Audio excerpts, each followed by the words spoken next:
It was supposed to be a quiet spring night in the Sierra Nevada mountains. The small town of Keddie, California, wasn't even a town anymore. Just a cluster of rundown cabins. An old railroad stop turned ghost community. But on the night of April 11th, 1981, one of those cabins, Cabin 28, became the scene of one of the most brutal and mysterious murders in American history. A massacre so violent that even seasoned detectives couldn't sleep after seeing it. This is the story of the Keddie Cabin Murders, and why, over 40 years later, the crime still haunts Plumas County. Sue Sharp was a single mother of 5. She had moved her children from Connecticut to California only a year earlier, trying to escape an abusive relationship. In Keddie, she found peace. Cabin 28 wasn't much. Creaky floors, thin walls, the smell of pine and cold dust. But it was a fresh start. Her kids were just like any others. 15-year-old John, smart and protective. 12-year-old Sheila, responsible, the oldest girl. Tina, shy and quiet, only 12. Ricky and Greg, the youngest boys, full of energy, always running around the cabins with their friends. Neighbors said Sue was quiet but kind. She didn't drink, didn't go out much. She spent most evenings reading or helping her kids with school. No one knew that something or someone had already been watching them. On the evening of April 11th, Sheila slept over at a friend's cabin nearby. That simple decision would save her life. Inside Cabin 28 that night were Sue, her son John, his friend Dana Wingate, and her 2 youngest boys, Ricky and Greg. Tina had gone to a neighbor's house earlier that evening, but at some point she returned home, and that decision sealed her fate. At 7:45 the next morning, Sheila came home. The cabin door was slightly open. First, she thought maybe her family was still asleep. Then she stepped inside and froze. The living room was destroyed, furniture overturned, blood everywhere, smeared across the walls, pooling into the carpet. And there, in the middle of the room, lay 3 bodies tied together with electrical wire and tape. Her mother, Sue Sharp, her brother, John, and his friend, Dana. All 3 had been beaten and stabbed repeatedly. Sue had been gagged with her own underwear, then covered with a blanket. Her hands and ankles were bound tightly. John's throat was slashed open. Dana's head was crushed, most likely with a hammer. It was beyond murder. It was rage, the kind that doesn't come from robbery or accident. And whoever did it left the youngest boys alive. Ricky, Greg, and their friend Justin were in the next room, sleeping. They hadn't seen anything, or maybe they couldn't remember, but one thing was clear. 12-year-old Tina was gone. Police arrived within minutes, but what they found only deepened the nightmare. There was no sign of forced entry, no fingerprints, no clear footprints. A hammer, a knife, a second bent knife possibly from the attack. Blood spatter reached the ceiling. The phone was ripped off the hook. And oddly, the killers had covered Sue's body, but not the others. Almost like they felt shame or remorse. Outside, neighbors said they heard nothing unusual, just silence, and the faint hum of the nearby train tracks. But later, one person claimed they did hear something. Muffled screams, a strange thud, and the sound of a girl's voice saying, "Help me." No one went to check. Within days, investigators started collecting theories. At first, they believed it had to be someone Sue knew. The level of overkill, the brutality, suggested personal anger. Sue's ex-husband was questioned. He had an alibi. Then came a new lead.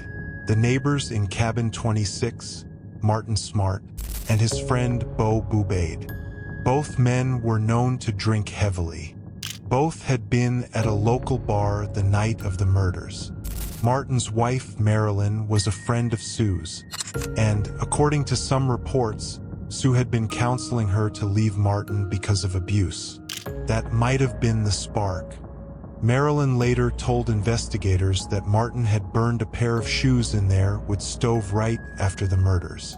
He also suddenly moved to Nevada days later. Bo, his friend, was rumored to have ties to organized crime. He also conveniently left town at the same time. When the sheriff questioned Martin, he reportedly said something strange. He told police, "If I had done it, I wouldn't have left the hammer there." The thing is, the police had never mentioned a hammer publicly. Despite everything pointing to Martin and Bo, they were never charged. The case went cold. Leads vanished. Evidence was lost. And Tina, the missing girl, was still nowhere to be found. 3 years later, in 1984, a man stumbled across a human skull in the woods, about 30 miles from Keddie. Nearby was a child's blanket and a small jacket. When investigators arrived, they found more bones scattered through the leaves. Dental records confirmed what everyone feared. It was Tina Sharp. She had been taken from the cabin the night of the murders. No one knows how long she was alive. Her cause of death could never be determined. In 2016, more than 35 years later, new evidence surfaced. A hammer matching the one described by Martin Smart's wife was found in a nearby pond. DNA was tested from old tape and wires at the scene, but the results were too degraded to name anyone conclusively.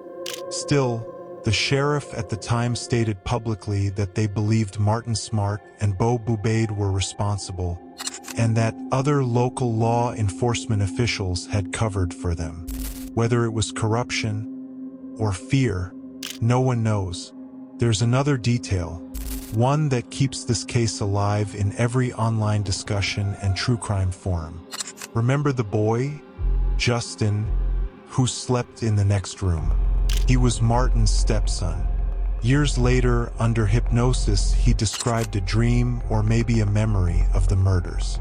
He said he saw two men in the living room. One had long hair, the other short. He said they were wearing glasses, and that one had a hammer. Some say Justin really saw it all happen and repressed the trauma. Others think he just heard things that night and his mind filled in the blanks. But the description matched Martin and Bo exactly. Even now, Cabin 28 no longer stands. It was demolished in 2004, quietly, without ceremony. Locals said it was cursed. No one wanted to live near it. But those who visited before it was torn down said the walls still smelled faintly of iron, of blood. And at night, the floorboards creaked, even when no one walked on them. Some claimed they could hear a girl's voice near where the living room once was, whispering, a soft, broken, "Help me." The Keddie case remains unsolved. No one was ever charged. No justice was ever given to Sue Sharp or her children. And what makes it even worse is that whoever did it likely walked away. They might have had breakfast the next morning, maybe even waved to a neighbor, then vanished into the quiet pine woods of Northern California, leaving behind a nightmare that will never fade. If you ever drive through Keddie today, you won't see much. Just trees, empty lots, and the faint outline where Cabin 28 once stood. But locals say the air still feels wrong there, heavy, like something's watching. They say if you stop your car at night, you might hear a door creak, or the sound of a young girl running barefoot through the dirt. Some swear they've seen lights flicker between the trees, as if the cabin still stands just for a moment, and then disappears. 40 years later, the Keddie murders are more than a crime. They're a haunting reminder that evil doesn't always come from strangers. Sometimes it's the face next door, the one you nod to at the mailbox, the one you think you can trust. If this story disturbed you, take a second before you scroll, because stories like this, they fade when no one remembers. And if you want more, subscribe, stay curious, but most of all, stay safe, because somewhere out there, someone like this is still waiting for their next quiet cabin in the woods.